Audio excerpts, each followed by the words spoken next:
আসসালামু আলাইকুম রহমতুল্লাহ।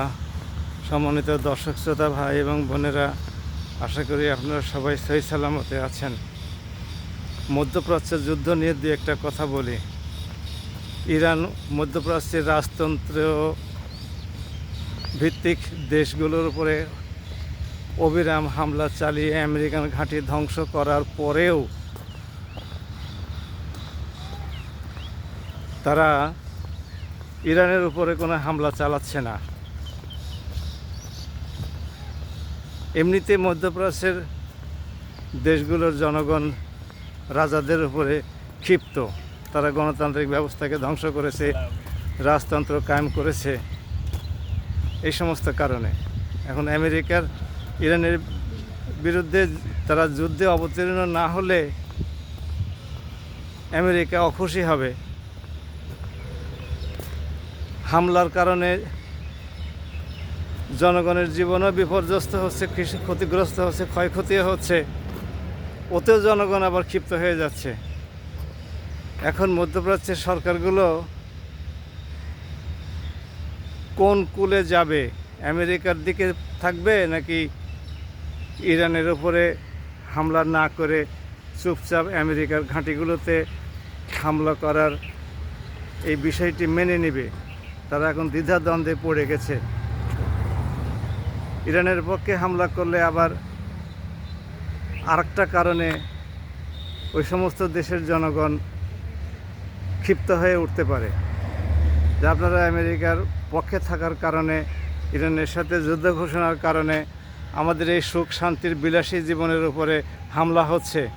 আমরা খামাখা কেন আপনাদের এই রাজতান্ত্রিক এবং গোলামির, আমেরিকার সাথে গোলামির কারণে এরকম বিপদ আপদের শিকার হব? এখন এই মধ্যপ্রাচ্যের রাজা বাদশারা প্রচণ্ড রকমের বিপদের মধ্যে আছে।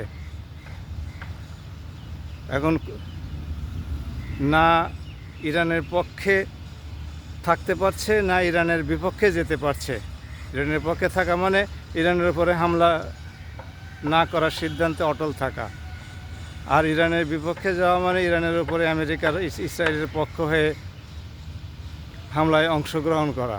এখন আমেরিকা ইসরায়েলের পক্ষ হয়ে হামলায় অংশগ্রহণ করবে, আর মধ্যপ্রাচ্যের জনগণ মুসলিম দেশের উপরে কাফিরদের সহায়ক হিসাবে হামলা করবে। এটা কি সহ্য করবে? আমার মনে হয় না।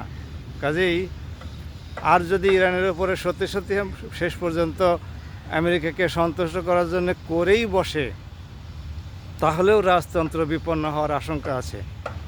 জনগণ তখন আবাসিক এলাকা, বিশ্ববিদ্যালয়, স্থাপনা, রাজধানী, রাজপ্রাসাদ, এই সমস্তগুলোর উপর হামলা করতে পারে। হয়তো মক্কা এবং মদিনা পবিত্র দুইটি শহরের উপরে ইরান হামলা করবে না।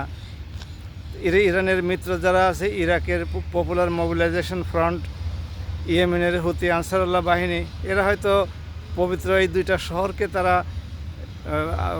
হামলার হাত থেকে রেহাই দিবে।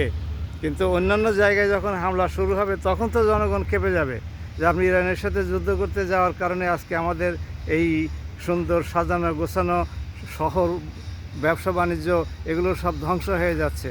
আমাদের তেল রপ্তানি বন্ধ হয়ে আমাদের আর্থিক অবস্থা সঙ্গীন হয়ে যাচ্ছে। কাজেই এইসব বিবেচনায় মধ্যপ্রাচ্যের সেই গোলাম রাষ্ট্রগুলো এখন বড়ই বিপদে আছে। তারা স্যান্ডউইচ হওয়ার উপক্রম। ইরানি হামলা থেকে বাঁচার জন্যে তাদের এখন উচিত অবিলম্বে আমেরিকা থেকে সমস্ত, মধ্যপ্রাচ্য থেকে সমস্ত আমেরিকান ঘাঁটিকে বিদায় করে দেওয়া এবং ইরানের সাথে ভ্রাতৃত্বসুলভ সম্পর্ক বজায় রেখে তাদের রাজতন্ত্রকে টিকিয়ে রাখা। তা না হলে রাজতন্ত্র ঝুঁকির মুখে পড়তে পারে, আমরা এই আশঙ্কাই করছি। আমরা মধ্যপ্রাচ্যে আর কোনো অশান্তি চাই না। আল্লাহ মধ্যপ্রাচ্যের দেশগুলোকে হেফাজত করুন, কারণ আমাদের নবী সাল্লাল্লাহু আলাইহি সাল্লামের পবিত্র ভূমি মক্কা এবং মদিনা মধ্যপ্রাচ্যের সৌদি আরবেই অবস্থিত। এছাড়া আমাদের অন্যান্য মুসলিম শাসকবৃন্দের বিভিন্ন স্মৃতি ইরাক, সিরিয়া, ইয়েমেন প্রভৃতি দেশে রয়ে গেছে। আমরা এই সমস্ত স্থাপনাগুলো অক্ষত থাকুক, সেটাও কামনা করি। সবাই ভালো থাকুন। আসসালামু আলাইকুম রহমতুল্লাহ।